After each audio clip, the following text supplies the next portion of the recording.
Naalala ko nung lumuwas ako sa Manila para mag-apply ng work. Sobrang nakakahiya kasi akala nila 35 years old na ako. Sobrang hiyang-hiya talaga ako doon. Kaya nag-promise ako sa sarili ko na magpapa-injection ako ng glutathione.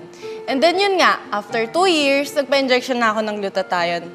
Effective naman, kaso sabi nung staff sa clinic, kailangan daw 10 sessions. So, sobrang mahal. Hindi ko naman kaya yon, di ba?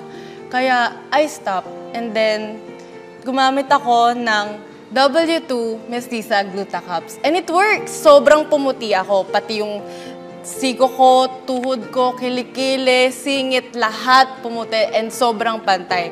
Kahit nga yung nails ko, hindi na nag-chip katulad ng dati. And pag nagja-jogging ako, tsaka nag-walking, hindi na rin ako basta-basta hinihingal.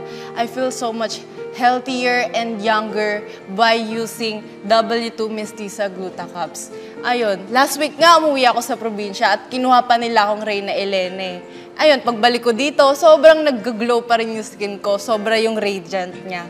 So, sobrang effective talaga ng W2 Mestiza Glutacaps and affordable pa.